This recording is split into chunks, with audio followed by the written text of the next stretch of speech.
वो जितने अंधेरे लाएंगे मैं उतने उजाले लाऊंगा, वो जितनी रात बढ़ाएंगे मैं उतने सूरज उगाऊंगा। ठीक इन्हीं लाइनों की तरह ही आज भारत का सूरज दुनिया के नक्शे पर जगमगा रहा है। लेकिन क्या आप जानते हैं कि ये लाइनें किसने लिखी हैं? शायद नहीं। ये लाइनें लिखी हैं खुद देश के प्रधानमंत्री नरेंद्र मोदी ने। उन्हीं नरेंद्र मोदी का जन्मदिन मनाया जा रहा है, कहीं सेवा पर्व के तौर पर तो कहीं सेवा पखवाड़ा के तौर पर। नमस्कार, मैं हूं आपके साथ आस्था कौशिक। देश के प्रधानमंत्री के 75वें जन्म दिवस पर इससे बेहतर क्या हो सकता है कि आज हम उनके जीवन के बारे में जानने की कोशिश करें कि कैसे गरीब परिवार में जन्मे नरेंद्र मोदी ने सत्ता के शिखर तक अपने सफर को कैसे पूरा किया। और आज वो देश के प्रधानमंत्री हैं, तो इसके पीछे इनकी वो कौन सी इच्छा शक्ति है जो उन्हें आज भी लगातार काम करने के लिए प्रेरित करती रहती है।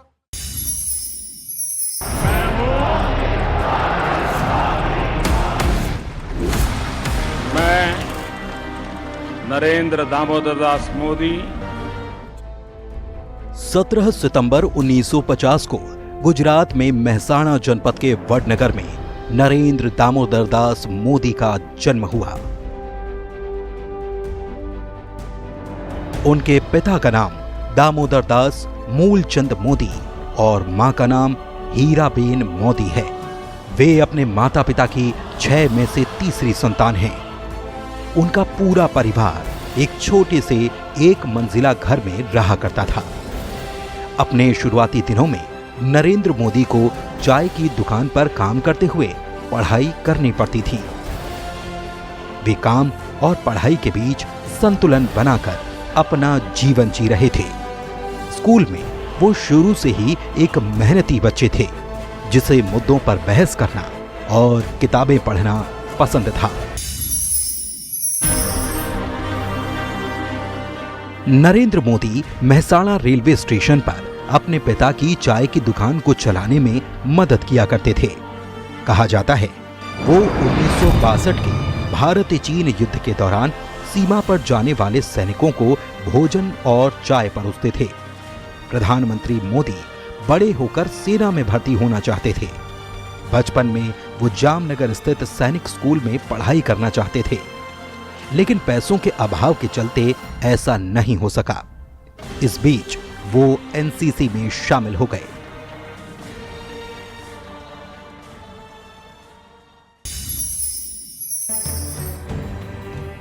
पीएम मोदी को बचपन से ही सफाई बहुत पसंद है।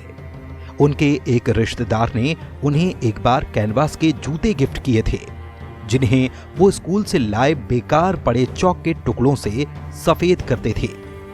वो अपनी स्कूल ड्रेस को हमेशा साफ रखते। सोने से पहले ड्रेस को मोड़कर अपने तकिए के नीचे रख देते। फिर सुबह गर्म पानी से भरे धातु के गिलास का उपयोग करके ड्रेस को इस्त्री किया करते।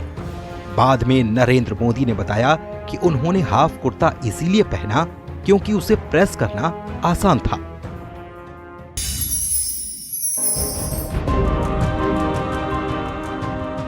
स्कूल की पढ़ाई खत्म होते ही प्रधानमंत्री मोदी सन्यासी बनने के लिए घर छोड़कर निकल गए। इसके बाद वो पश्चिम बंगाल के रामकृष्ण आश्रम समेत देश में कई जगहों पर गए। हिमाचल में कई दिन तक मोदी साधु संतों के साथ रहे।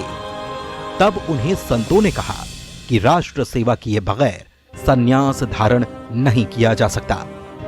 इसके बाद वो वापस गुजरात पहुंचे और उन्होंने संन्यास धारण करने का फैसला त्याग दिया।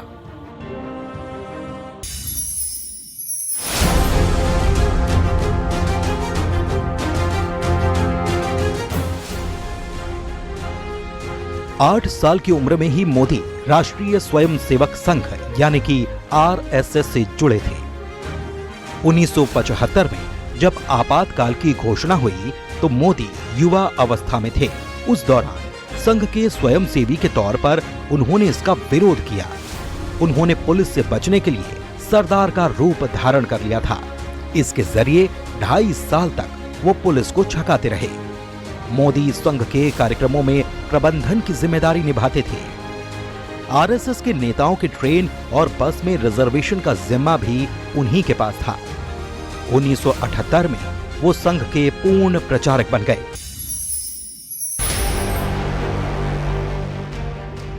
1975 में आपातकाल के समय मोदी कांग्रेस के खिलाफ भूमिगत आंदोलन में सक्रिय थे। उन्होंने सरदार का भेष धारण कर लिया।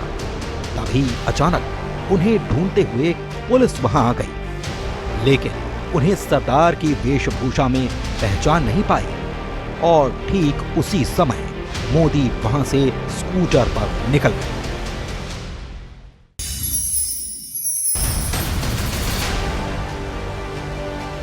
आपातकाल के दौरान मोदी ने युवाओं से अपील की कि वो सड़कों पर उतरें और लोकतंत्र को मरने न दें।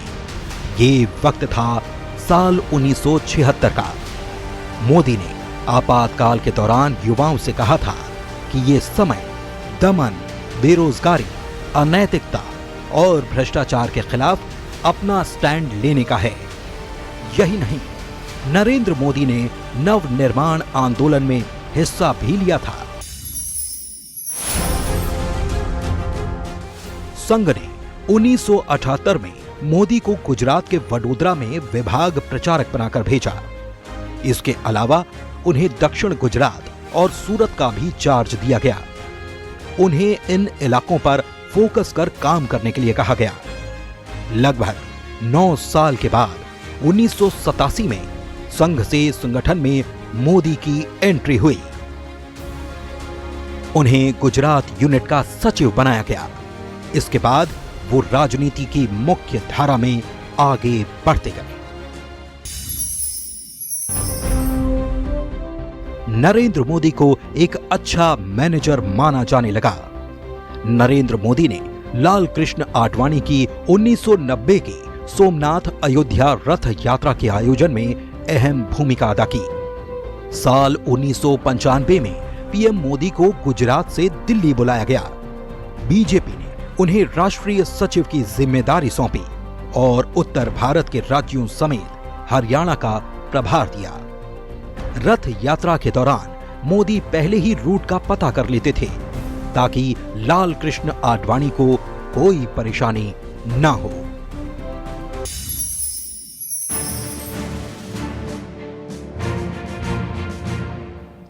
उन्नीस में जब अहमदाबाद में म्युनिसिपल इलेक्शन हो रहा था, मोदी गुजरात में बीजेपी के महासचिव बनाए गए थे। अमित शाह तब अहमदाबाद सिटी के सचिव थे। कहा जाता है इसी दौरान मोदी शाह की पहली बार मुलाकात हुई। वो हर गली नुक्कड़ पर जाकर देखते थे कि सब भाजपा कैंडिडेट्स के पोस्टर दिखाई दे रहे हैं या नहीं। अमित शाह स्कूटर चलाते और मोदी उनके पीछे बैठते।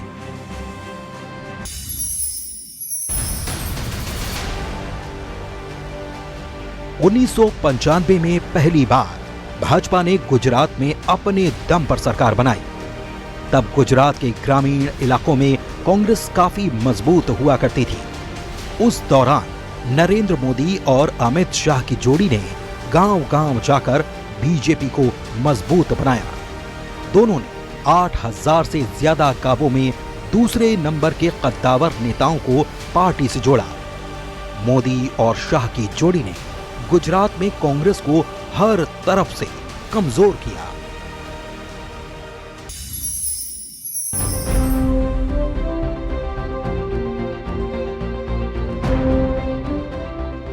नरेंद्र मोदी में लोगों के मूड को भांपने का हुनर है।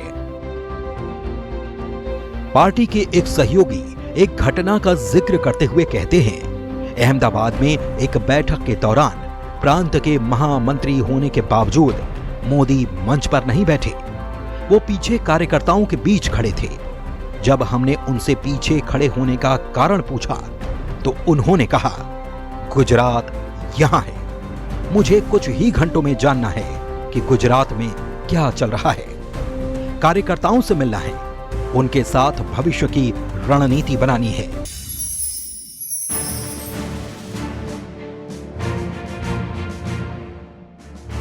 जब किसी भी राजनीतिक दल की पहली प्राथमिकता चुनाव जीतने की रहती, तब मोदी का जोर चुनावी जीत से बढ़कर पार्टी की विचारधारा को लेकर होता। 1990 के दशक में मोदी जब बीजेपी के संगठन मंत्री थे और आगामी चुनाव को लेकर राजकोट में एक बैठक में शामिल हुए तो उन्होंने टिकट बंटवारे पर चर्चा के दौरान कहा था, कौन जीतेगा ये हम जरूर सोचेंगे, लेकिन जीतने के बाद अपनी विचारधारा को कायम रखें। हम ऐसा भी एक क्राइटेरिया रखें।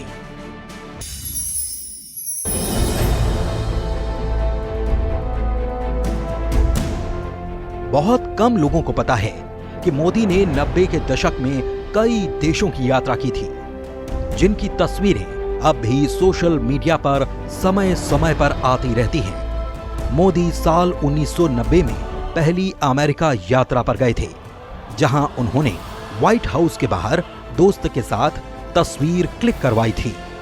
मोदी अमेरिका में बतौर यूनियन कैंपेनर गए थे। अपनी यात्रा के दौरान वो लॉस एंजलिस में यूनिवर्सल स्टूडियोज के बाहर भी गए। इतना ही नहीं, Modi New Zealand, Paris, London, Malaysia और ऑस्ट्रेलिया भी गए।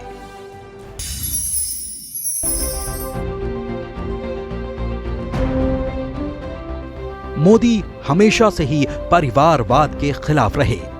राजनीति में गुजरात का सीएम बनने के बाद उन्होंने अपने भाइयों या परिवार को सरकार में कोई ओहदा नहीं दिया और ना ही कोई फायदा पहुंचाया। नरेंद्र मोदी और अमित शाह की जोड़ी ने न केवल गुजरात के सियासी माहौल को बदला, बल्कि उनके कर्तव्य और समर्पण की भी एक नई मिसाल पेश की। ऐसे समर्पण की एक झलक 1989 में एक बार फिर दिखी, जब मोदी ने अपने पिता को मुखाग्नि देने के बाद पार्टी की महत्वपूर्ण मीटिंग में हिस्सा लिया। यही समर्पण और जनता की नब्ज पकड़ने की उनकी कला ने उन्हें संगठन में एक अलग पहचान दी। अब आगे देखते हैं कैसे मोदी ने पार्टी की विचारधारा को चुनावी जीत से हमेशा ऊपर रखा।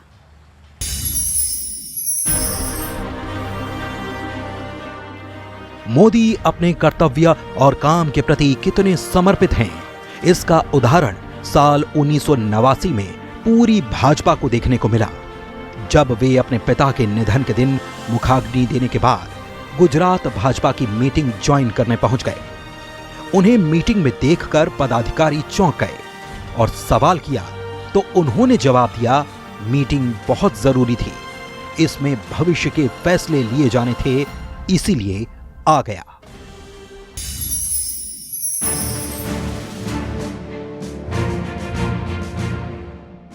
कश्मीर में अनुच्छेद 370 का विरोध करते हुए 1991 में कन्याकुमारी से कश्मीर तक एकता यात्रा निकाली गई। 11 दिसंबर 1991 को तत्कालीन बीजेपी अध्यक्ष मुरली मनोहर जोशी के नेतृत्व में ये एकता यात्रा शुरू हुई।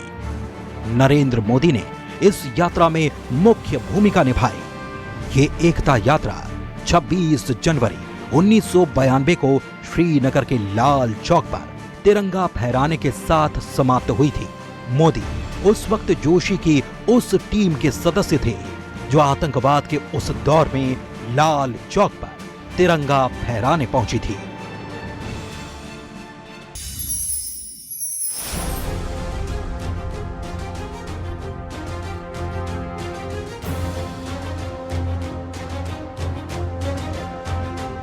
उन्नीस सौ 98 में उन्हें संगठन में महासचिव बनाया गया।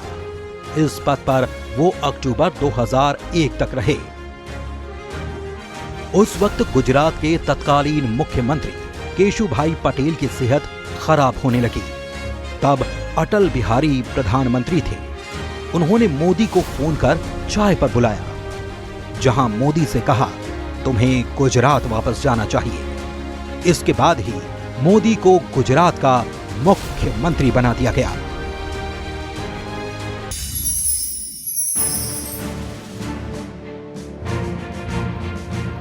मोदी ने 7 अक्टूबर 2001 में पहली बार मुख्यमंत्री पद की शपथ ली थी। सीएम पद पर बने रहने के लिए उनका विधानसभा का सदस्य होना जरूरी था। ऐसे में फरवरी 2002 में वो राजकोट विधानसभा सीट से चुनावी मैदान में उतरे। उन्होंने 14,000 से अधिक वोटों से जीत हासिल की और 25 फरवरी 2002 को उन्होंने पहली बार विधायक के तौर पर विधानसभा में शपथ ली थी।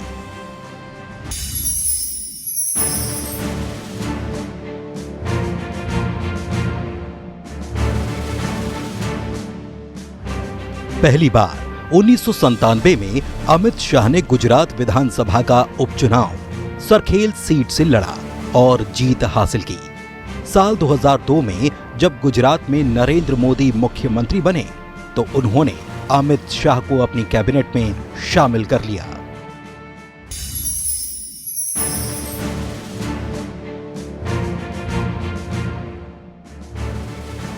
मुख्यमंत्री बनने के बाद एक बार नरेंद्र मोदी ने सभी शिक्षकों को सम्मानित करने वाला कार्यक्रम आयोजित करने की योजना बनाई।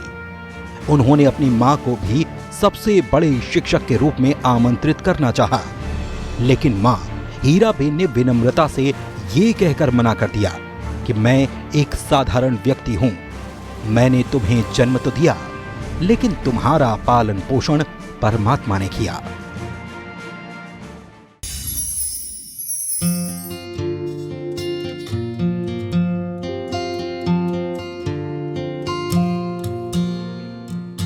मोदी अपनी मां हीराबेन के काफी करीब थे। जब पहली बार सीएम बनने पर वो मां का आशीर्वाद लेने पहुंचे तो मां ने उन्हें नसीहत दी थी। उन्होंने कहा, तुम क्या काम करते हो मैं नहीं जानती, लेकिन जिंदगी में कभी रिश्वत मत लेना। मोदी लगातार 4 बार 2001, 2002, 2007 और 2012 में गुजरात के मुख्यमंत्री रहे।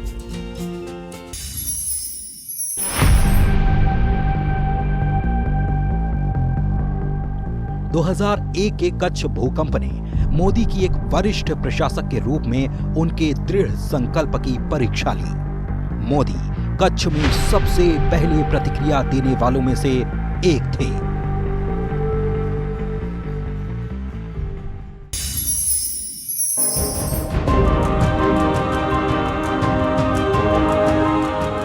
नरेंद्र मोदी ने सीएम रहते हुए गुजरात गौरव यात्रा शुरू की, जिसका उद्देश्य गुजरात की उपलब्धियों, विकास परियोजनाओं, सामाजिक सुधारों और आर्थिक प्रगति को जनता के बीच पहुंचाना था, जो मोदी के नेतृत्व में संभव हुई थी। इस यात्रा के दौरान मोदी ने गुजरात के विभिन्न जिलों का दौरा किया, लोगों से संवाद किया और उन्हें राज्य सरकार की विकास योजनाओं की बारीकी से जानकारी दी।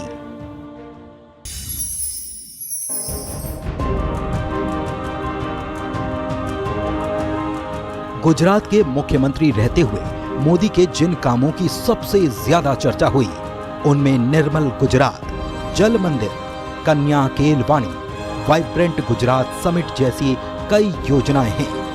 इनकी तर्ज पर ही बाद में मोदी के प्रधानमंत्री बनने पर स्वच्छ भारत मिशन, अमृत सरोवर पहल, बेटी बचाओ बेटी पढ़ाओ और मेक इन इंडिया जैसी योजनाओं की शुरुआत हुई।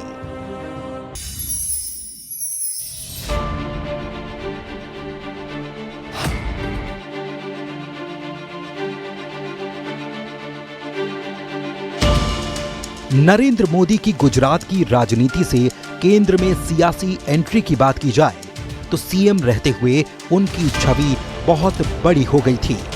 उन्होंने एक अलग छाप छोड़ी, जिसका नतीजा ये रहा कि जून 2013 में नरेंद्र मोदी को बीजेपी की चुनाव प्रचार समिति का प्रमुख बनाया गया।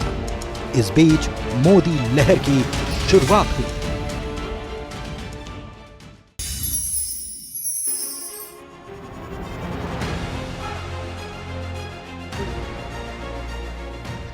आज यहाँ आने के बाद लगता है न मुझे किसी ने भेजा है, न मैं यहाँ आया हूँ, मुझे तो माँ गंगा ने बुलाया है।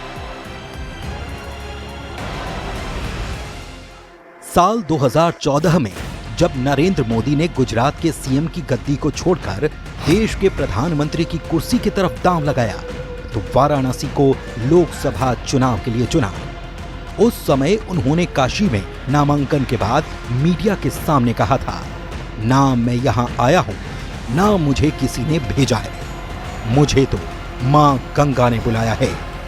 इसके बाद यही चुनावी नारा उनकी पहचान भी बन गया।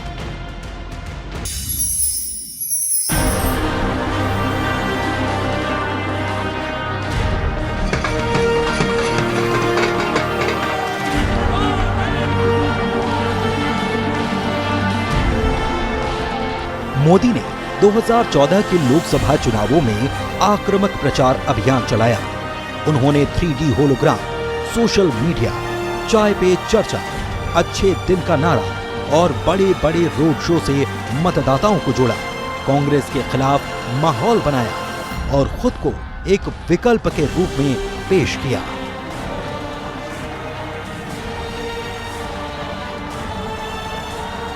सबका साथ, सबका विकास के वादे के साथ मोदी ने गुजरात शासन को एक विकास मॉडल के रूप में पेश किया। फिर 26 मई 2014 को नरेंद्र मोदी भारत के 15वें प्रधानमंत्री बने।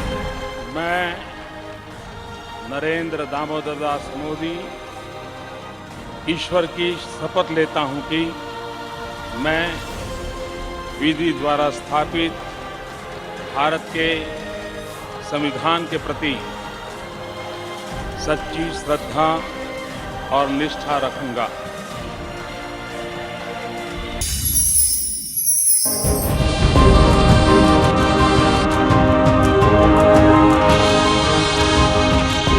मैं नरेंद्र दामोदर दास मोदी नरेंद्र मोदी के प्रधानमंत्री बनने के साथ ही भारतीय राजनीति और विदेश नीति में एक नई परंपरा शुरू हुई। नरेंद्र मोदी जब पहली बार भारत के प्रधानमंत्री बने तो उन्होंने अपनी शपथ ग्रहण समारोह में सार्क देशों के सभी राष्ट्राध्यक्षों और प्रमुखों को निमंत्रण भेजा। ये भारत के इतिहास में पहली बार हुआ था।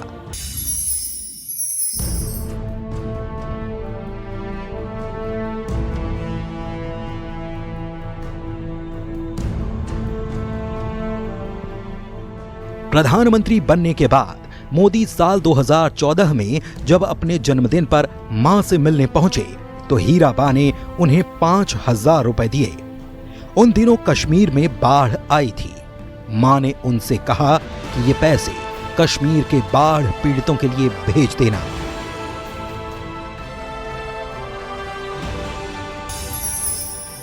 भारत को दुनिया की आंखों ने एक नए नजरिए से भी देखा, जिसे प्रधानमंत्री मोदी ने अपने ऐतिहासिक फैसलों और कदमों से संभव किया। आइए अब देखते हैं प्रधानमंत्री मोदी के उन कामों को जिन्होंने देश की विदेश नीति को एक नई धार दी और वैश्विक मंच पर भारत की आवाज को पहले से कहीं ज्यादा बुलंद किया।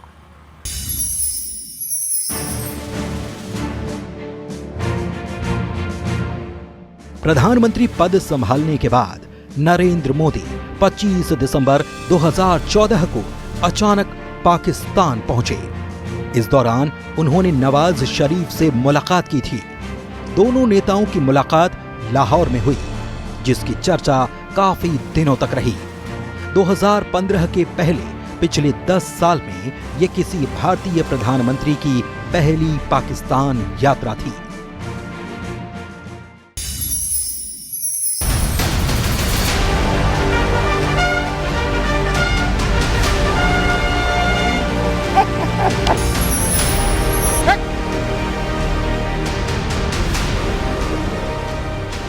प्रधानमंत्री मोदी ने पहली बार 2017 में इजराइल की ऐतिहासिक यात्रा की। ये पहला मौका था जब कोई भारतीय प्रधानमंत्री इजराइल गया। मोदी पहले भारतीय पीएम बने जिन्होंने 2018 में फिलिस्तीन की अलग यात्रा की। साल 2019 में सऊदी अरब में अंतर्राष्ट्रीय निवेश सम्मेलन में हिस्सा लेने वाले वे पहले पीएम बने।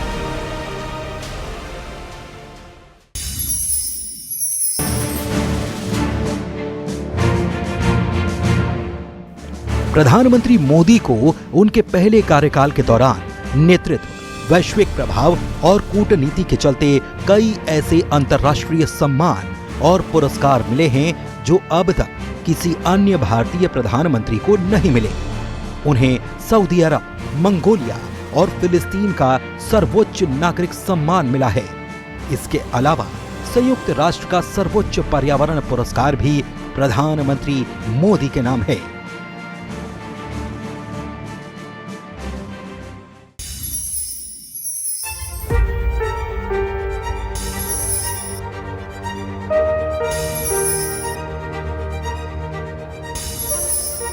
प्रधानमंत्री बनने के बाद साल 2014 में मोदी संयुक्त राष्ट्र महासभा के पहले अमेरिका दौरे पर गए, जहां मेडिसन स्क्वायर गार्डन में भारतीय अमेरिकी समुदाय के लिए एक विशेष कार्यक्रम आयोजित किया गया। इस कार्यक्रम में नरेंद्र मोदी ने अपनी पहली बार प्रधानमंत्री के रूप में अमेरिका में बड़ी सभा को संबोधित किया। ये सभा भारतीय डायस्पोरा के लिए बेहद खास थी।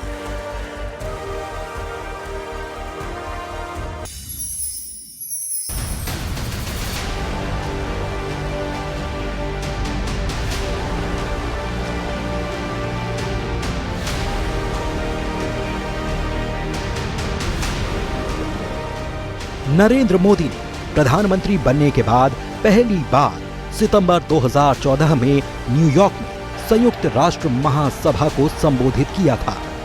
अपने भाषण में उन्होंने आतंकवाद को वैश्विक समुदाय के सामने सबसे बड़ी चुनौती बताया। उन्होंने स्पष्ट कहा कि आतंकवाद सिर्फ एक देश या क्षेत्र की समस्या नहीं, बल्कि पूरी मानवता का दुश्मन है।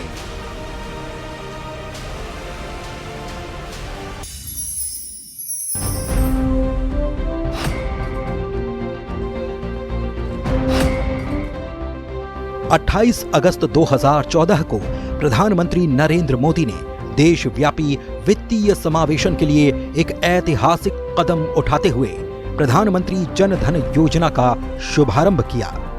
इस योजना का उद्देश्य भारत के हर नागरिक, विशेषकर आर्थिक रूप से कमजोर वर्ग को बैंकिंग सुविधाओं से जोड़ना है। मोदी ने कहा, ये योजना गरीबों को मुख्य धारा में लाने का प्रयास है, जिससे वो सरकारी योजनाओं का लाभ सीधे अपने बैंक खातों में प्राप्त कर सकें।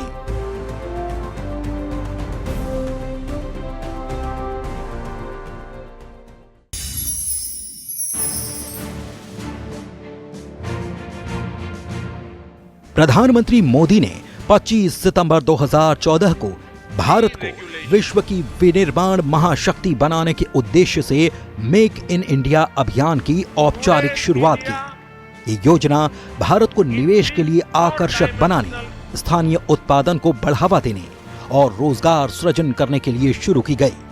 इसके तहत सरकार ने 25 प्रमुख क्षेत्रों को चिन्हित किया, जिसमें निवेश को प्रोत्साहित किया गया।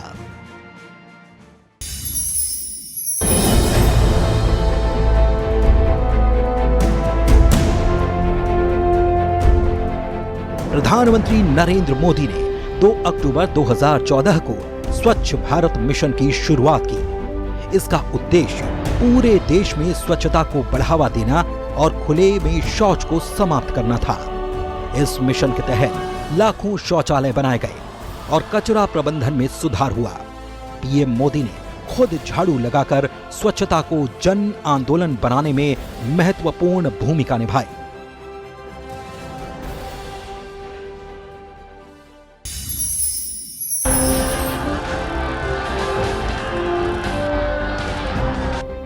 अक्टूबर 2014 में प्रधानमंत्री ने देशवासियों के साथ सीधे संवाद स्थापित करने के लिए रेडियो कार्यक्रम मन की बात की शुरुआत की। ये कार्यक्रम हर महीने के आखिरी रविवार को प्रसारित हो रहा है, जिसमें प्रधानमंत्री देश के विभिन्न मुद्दों, योजनाओं और भावनाओं को सीधे जनता के सामने रखते हैं।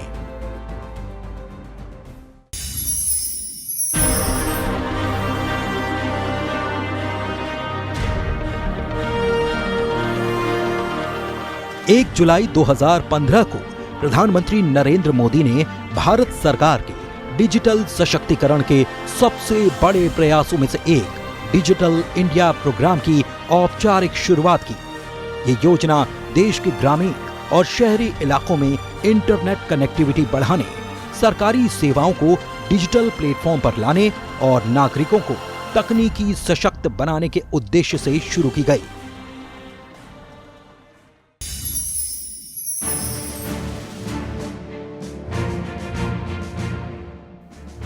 स्टार्टअप इंडिया अभियान की शुरुआत प्रधानमंत्री नरेंद्र मोदी ने 16 जनवरी 2016 को की थी। इस योजना का मुख्य मकसद भारत में स्टार्टअप और उद्यमिता को बढ़ावा देना था। ताकि युवा रोजगार ढूंढने वाले न होकर रोजगार पैदा करने वाले बने।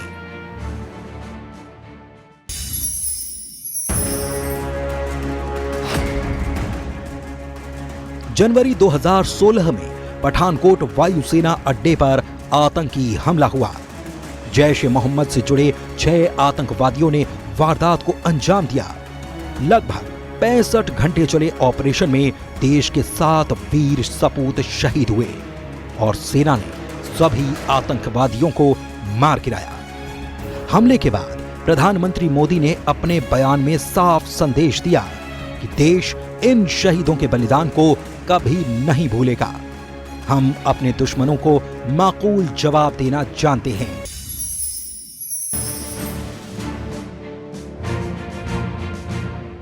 सितंबर 2016 में उरी में आतंकी हमला हुआ, जिसमें 19 भारतीय जवान शहीद हुए। इस घटना के बाद प्रधानमंत्री ने सेना को फ्री हैंड दिया और 11 दिन के बाद सेना ने एलओसी पार कर सर्जिकल स्ट्राइक की। आतंकियों के लॉन्च पैड्स तबाह किए गए।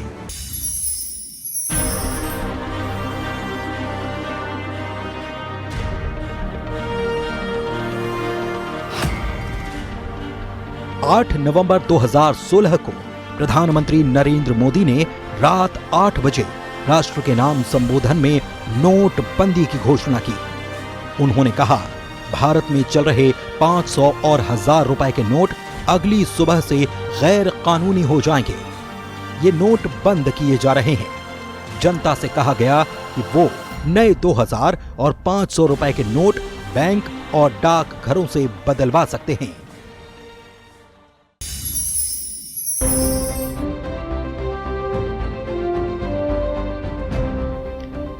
2014 के लोकसभा चुनाव में भारी जीत के बाद भाजपा ने अगले वर्षों में कई राज्यों के विधानसभा चुनाव में बड़ी जीत हासिल की, जिसे मोदी के नेतृत्व, भाजपा की नीतियों और संगठन की मजबूती का परिणाम माना गया। मोदी के गृह राज्य गुजरात में साल 2017 में भाजपा ने 7वीं बार लगातार जीत हासिल की। यूपी में 27 साल के बाद बीजेपी की सरकार बनवाई। 2018 में मध्य प्रदेश में भाजपा को फिर से सत्ता हासिल हुई, जिसके लिए मोदी के प्रभाव को कारण माना गया। हरियाणा में 2014 में पहली बार भाजपा सत्ता में आई। फिर 2019 में सरकार रिपीट हुई। नरेंद्र मोदी के प्रधानमंत्री बनने के बाद सिर्फ देश नहीं बल्कि दुनिया के मंचों पर भी एक नई पहचान के साथ भारत उभरा। उनकी विदेश यात्राओं, वैश्विक कार्यक्रमों और कूटनीतिक फैसलों ने भारत की छवि को एक नया रूप दिया। पीएम मोदी से जुड़ी कहानियों के अपने अगले कैसे मोदी ने अंतर्राष्ट्रीय मंचों पर भारत की बात मजबूती से रखी और खुद को एक वैश्विक नेता के तौर पर स्थापित किया।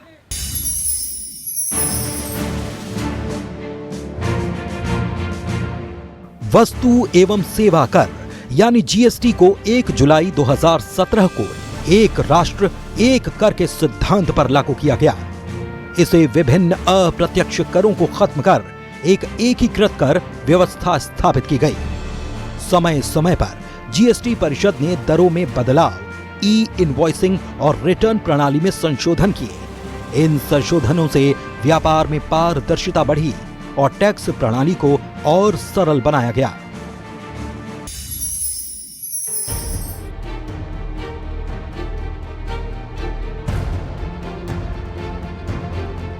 आयुष्मान भारत योजना साल 2018 में शुरू की गई, जिसका उद्देश्य गरीब और कमजोर वर्गों को निशुल्क स्वास्थ्य बीमा प्रदान करना है। ये योजना हर परिवार को 5 लाख तक का वार्षिक स्वास्थ्य कवर देती है, जिससे करोड़ों लोग लाभान्वित हो रहे हैं। प्रधानमंत्री नरेंद्र मोदी ने इसे दुनिया की सबसे बड़ी स्वास्थ्य योजना बताते हुए इसे जन कल्याण का मॉडल कहा।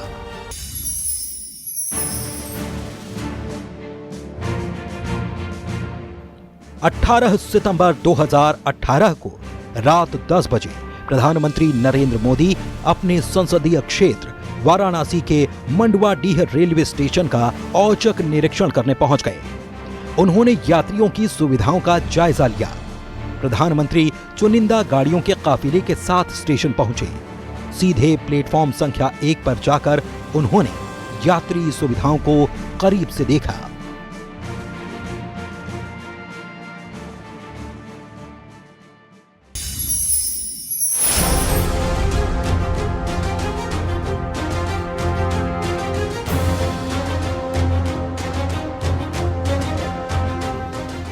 दो 2019 की चुनावी जीत के बाद मोदी का ध्यान के लिए केदारनाथ जाना एक पावरफुल संदेश था। इसने राजनीतिक हलचल के बीच आध्यात्मिक कायाकल्प की उनकी आवश्यकता को प्रदर्शित किया। इस तरह के एकांतवाद से उन्हें संतुलन बनाए रखने में मदद मिलती है, जिससे शासन की जटिल जिम्मेदारियों के लिए आवश्यक मानसिक स्पष्टता मिलती है।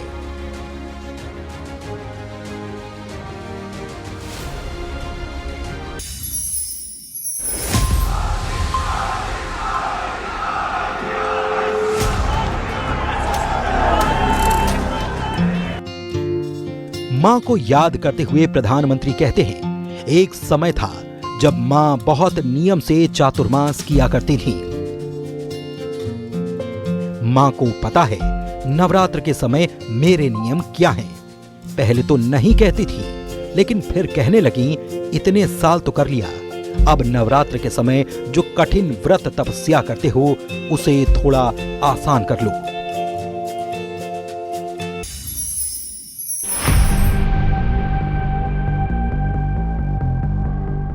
5 अगस्त 2019 को मोदी सरकार ने अनुच्छेद 370 को निरस्त करने का ऐतिहासिक कदम उठाया, जिसने जम्मू और कश्मीर क्षेत्र को विशेष स्वायत्तता प्रदान की। इस कदम का उद्देश्य इस क्षेत्र को भारत के साथ अधिक निकटता से एकीकृत करना है। इसे समान कानूनों और शासन संरचनाओं के तहत लाना था।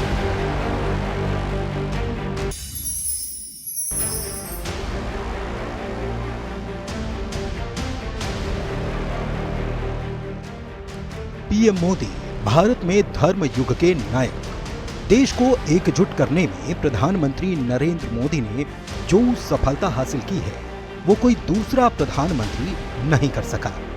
चाहे सभ्यता और संस्कृति में उत्तर और दक्षिण की खाई को बांटने की काशी तमिल संगमम की वाराणसी में स्थापना हो, जिसका मकसद उत्तर और दक्षिण के लोगों के बीच संबंध को मजबूत करना रहा। तालिबान के आने के बाद अफगानिस्तान से सिखों और गुरु ग्रंथ साहिब के 3 स्वरूपों की सम्मानजनक वापसी को भी इसमें याद किया जाएगा।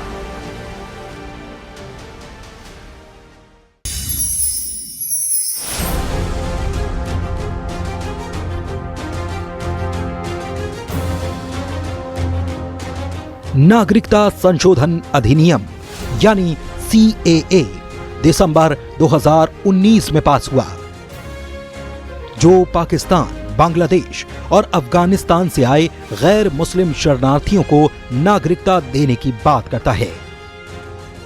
NRC को अवैध प्रवासियों की पहचान के लिए लागू करने की बात कही गई, जिसे पहले असम में लागू किया गया था। इन दोनों प्रस्तावों को लेकर देश भर में विरोध प्रदर्शन हुए। सरकार ने स्पष्ट किया, CAA भारतीय मुसलमानों पर लागू नहीं होता।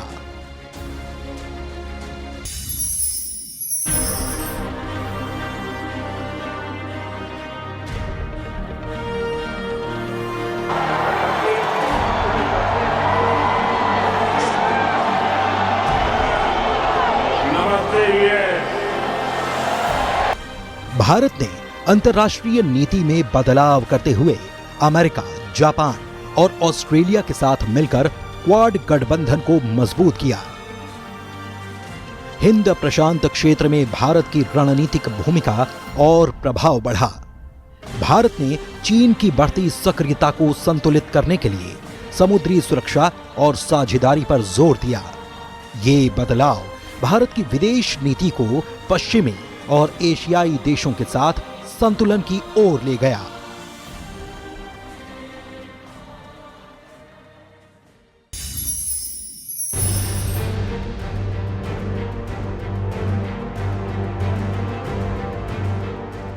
तीन तलाक कानून 2019 में पारित हुआ, जो मुस्लिम पुरुषों के द्वारा एक साथ 3 बार तलाक कहकर विवाह समाप्त करने की प्रथा को अवैध और आपराधिक बनाता है।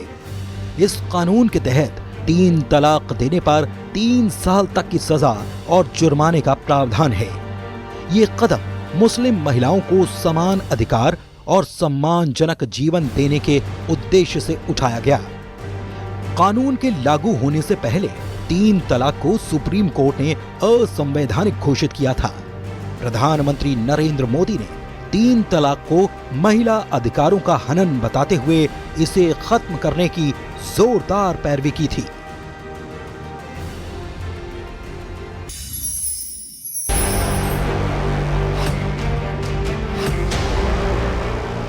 ईडब्ल्यूएस आरक्षण 2019 में लागू हुआ, जिसके तहत सामान्य वर्ग के आर्थिक रूप से कमजोर लोगों को 10% आरक्षण देने का प्रावधान किया गया।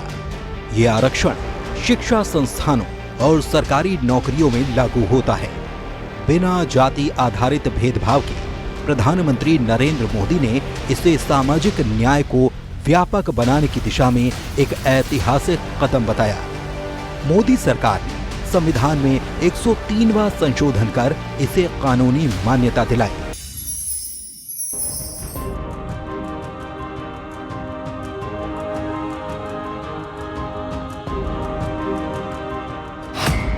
चौदह फरवरी 2019 को पुलवामा हमले के बाद प्रधानमंत्री नरेंद्र मोदी ने जनता को संबोधित करते हुए कहा था कि मैं भी वही आग महसूस कर रहा हूं जो आप लोगों के अंदर भड़क रही है।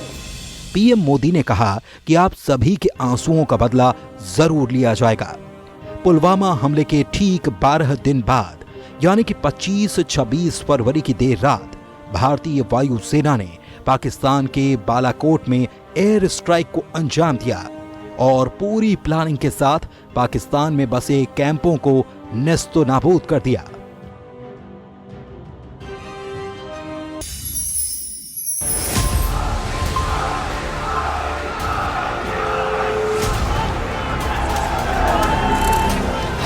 2019 के आम चुनाव में भाजपा प्रधानमंत्री मोदी के नेतृत्व में और मजबूत हुई। इस बार लोकसभा चुनाव में बीजेपी को अकेले 303 सीटें मिली और गठबंधन में ये आंकड़ा 352 पहुंच गया। 2019 के लोकसभा चुनाव में नरेंद्र मोदी ने चुनावी मंचों से कई बड़ी बातों को कहा, जिसमें मैं चौकीदार और बालाकोट एयर स्ट्राइक का जिक्र था।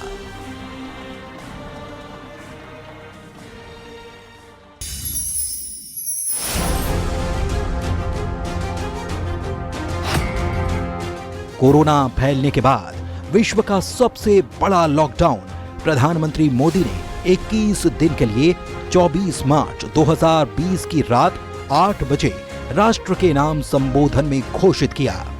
उन्होंने कहा, जान है तो जहान है। इस लॉकडाउन का उद्देश्य वायरस के फैलाव को रोकना और हेल्थ सिस्टम को तैयार करना था।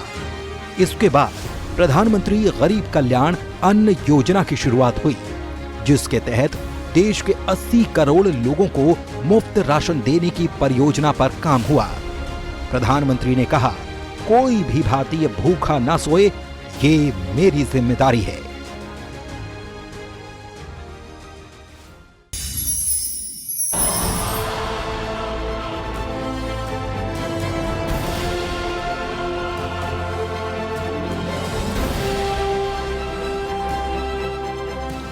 पाँच अगस्त 2020 को श्री राम जन्मभूमि तीर्थ क्षेत्र ट्रस्ट ने राम मंदिर के भूमि पूजन का कार्यक्रम आयोजित किया। इसमें प्रधानमंत्री नरेंद्र मोदी ने विधिवत पूजा करके राम मंदिर की आधारशिला रखी। इसके बाद उन्होंने कहा, आज पूरा भारत राममय है। सदियों की प्रतीक्षा समाप्त हुई। करोड़ों लोगों का संकल्प आज साकार हो रहा है।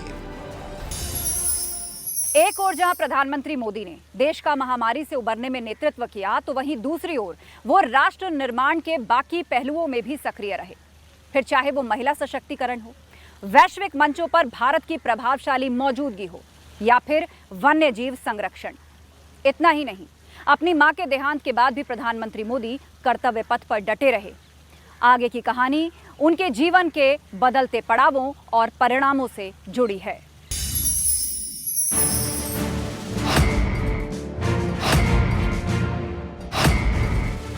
भारत में वैक्सीनेशन का सबसे बड़ा अभियान शुरू हुआ।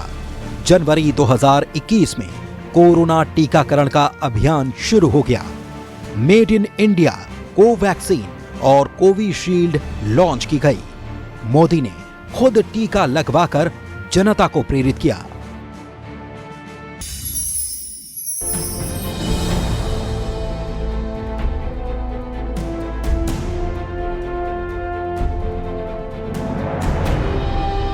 साल 2022 में 17 सितंबर को अपने जन्मदिन पर प्रधानमंत्री ने मध्य प्रदेश के कुनो नेशनल पार्क में नामीबिया से लाए गए 8 चीतों को छोड़ा।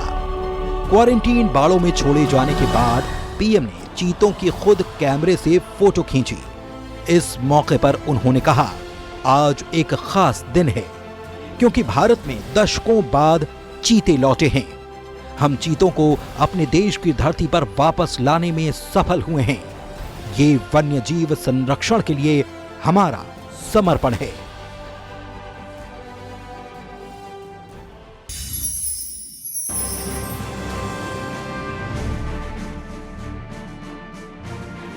नारी शक्ति वंदन अधिनियम 2023 के तहत लोकसभा और राज्य विधानसभाओं में महिलाओं को 33% आरक्षण देने का प्रावधान किया गया है।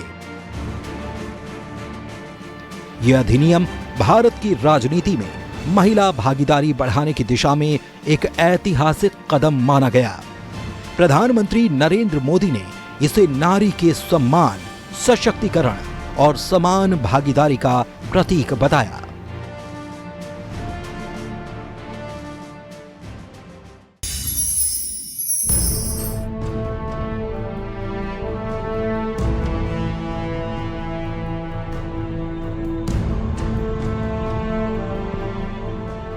प्रधानमंत्री नरेंद्र मोदी मां को मुखाग्नि देने के कुछ देर बाद ही राजधर्म निभाने में जुट गए। उन्होंने पश्चिम बंगाल में 7,800 करोड़ रुपए की विकास परियोजनाओं का उद्घाटन और लोकार्पण किया। हावड़ा से जलपाईगुड़ी के बीच चलने वाली वंदे भारत एक्सप्रेस को पीएम मोदी ने वर्चुअली हरी झंडी दिखाई। पीएम वीडियो कॉन्फ्रेंसिंग के जरिए कार्यक्रम में शामिल हुए। इस दौरान उनके चेहरे पर दर्द साफ झलक रहा था।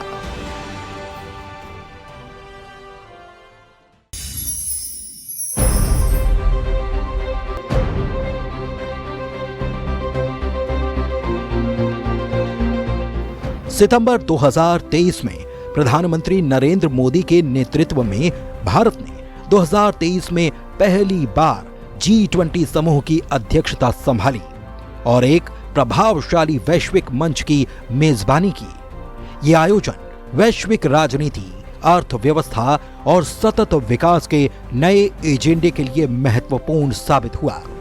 भारत के प्रयासों से अफ्रीकी संघ को G20 में स्थायी सदस्यता मिली, जिससे अफ्रीका महाद्वीप को वैश्विक निर्णयों में एक मजबूत आवाज मिली।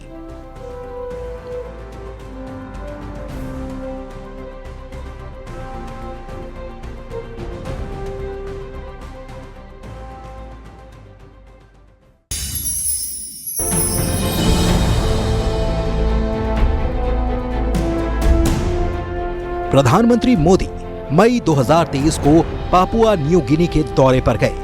ये किसी भी भारतीय प्रधानमंत्री की पापुआ न्यू गिनी की पहली यात्रा थी। प्रधानमंत्री जेम्स मारापे ने हवाई अड्डे पर भारतीय प्रधानमंत्री का स्वागत किया। उन्होंने सम्मान के तौर पर पीएम मोदी के पैर छुए। आमतौर पर पापुआ न्यू गिनी सूर्यास्त के बाद आने वाले किसी भी नेता का औपचारिक स्वागत नहीं करता, लेकिन प्रधानमंत्री मोदी के लिए यह अपवाद रहा और उनका औपचारिक स्वागत किया गया।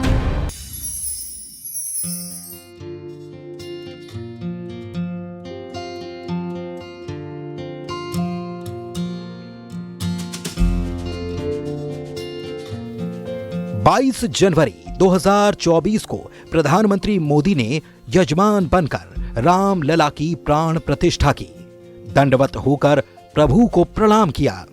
इस दौरान उन्होंने कहा, राम हमारे रोम रोम में हैं। रामलला अब टेंट से निकलकर भव्य मंदिर में विराजे हैं। प्राण प्रतिष्ठा के बाद पीएम मोदी ने राम मंदिर परिसर में मौजूद लोगों के सामने 11 दिनों का व्रत तोड़ा।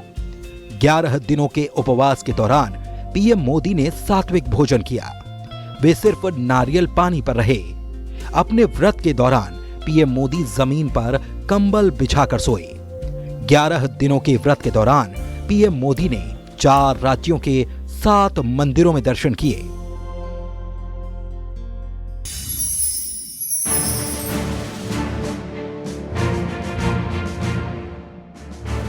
2024 के संसदीय चुनावों में एक और निर्णायक जीत के बाद नरेंद्र मोदी 9 जून 2024 को तीसरी बार भारत के प्रधानमंत्री बने। ये जीत मोदी के लिए लगातार तीसरा कार्यकाल है, जिससे उनका नेतृत्व और मजबूत हुआ। आजादी के बाद पैदा होने वाले मोदी ऐसे पहले प्रधानमंत्री हैं जो 2014 से लगातार भारत के प्रधानमंत्री के रूप में कार्य कर रहे हैं। उन्हें अक्टूबर 2001 से मई 2014 तक गुजरात के सबसे लंबे समय तक मुख्यमंत्री होने का गौरव भी प्राप्त है। नरेंद्र मोदी भारत के इतिहास में लगातार सबसे लंबे समय तक प्रधानमंत्री रहने वाले दूसरे व्यक्ति बन गए हैं।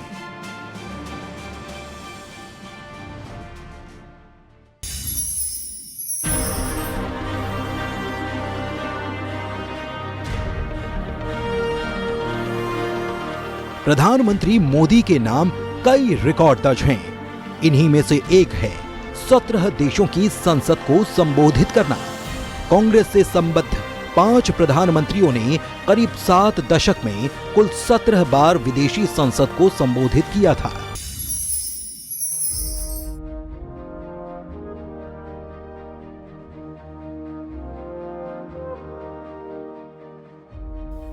पीएम मोदी की छात्र संवाद पहल परीक्षा पे चर्चा को Guinness book of world record में दर्ज किया गया।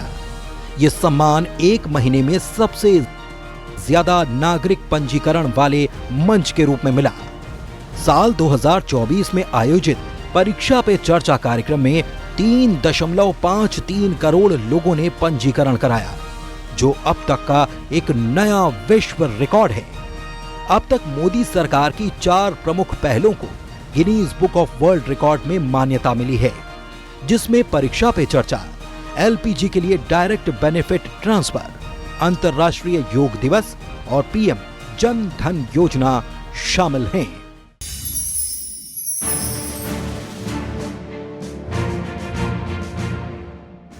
– 2024 तक के आंकड़ों की माने तो पीएम मोदी ने 72 अंतर्राष्ट्रीय दौरे किए और 78 देशों का भ्रमण किया। ये संख्या इंदिरा गांधी और अन्य प्रधानमंत्रियों से कहीं ज्यादा है। वे हर देश में भारतीय लोगों से जरूर मिलते हैं।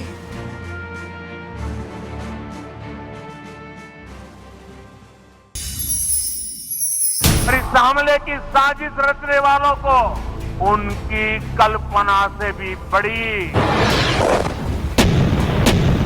सजा मिलेगी। सजा मिलकर के रहेगी।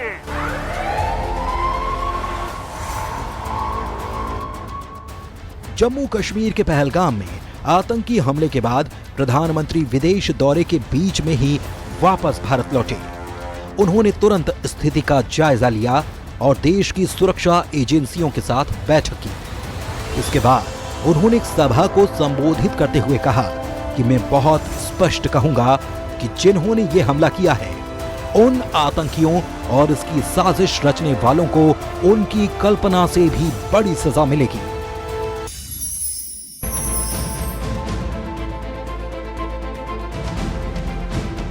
जून 2025 में प्रधानमंत्री मोदी कनाडा में आयोजित G7 समिट में शामिल हुए। G7 आउटरीच सेशन में पीएम मोदी ने पहलगाम हमले का जिक्र किया। उन्होंने कहा कि आतंकवाद पर दोहरे मापदंडों का कोई स्थान नहीं होना चाहिए। हाल ही में भारत को एक क्रूर और कायरतापूर्ण आतंकी हमले का सामना करना पड़ा।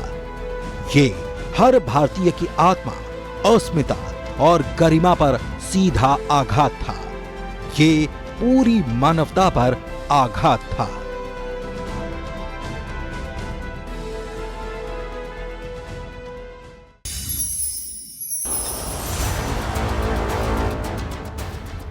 पीएम मोदी ने 51वें G7 सम्मेलन की बैठक से अलग हटकर भी वैश्विक नेताओं के साथ बैठकें की।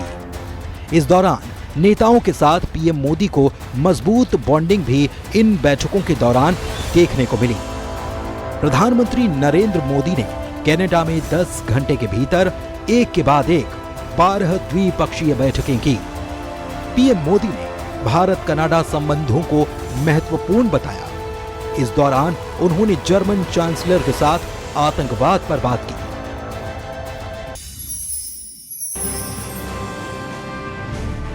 अगस्त 2025 में 7 साल बाद पीएम नरेंद्र मोदी ने चीन में राष्ट्रपति शी जिनपिंग से मुलाकात की। दोनों के बीच एससीओ समिट से पहले 50 मिनट बातचीत हुई। बातचीत के बाद मोदी ने जिनपिंग को भारत में आयोजित ब्रिक्स 2026 में आने के लिए न्योता दिया। इससे पहले उन्होंने जिनपिंग के सामने आतंकवाद का मुद्दा उठाया। रिपोर्ट्स के मुताबिक मोदी ने इसे वैश्विक मुद्दा बताया और साथ देने की मांग की। वहीं मीटिंग में जिनपिंग ने कहा, पीएम मोदी से मिलकर खुशी हुई। उन्होंने ड्रैगन यानी कि चीन और हाथी यानी कि भारत को साथ आने पर जोर दिया।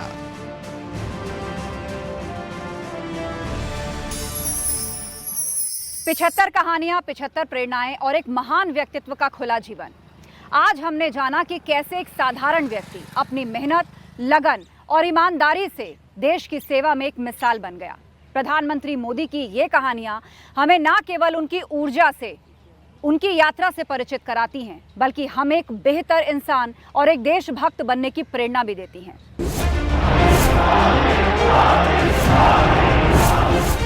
सियावर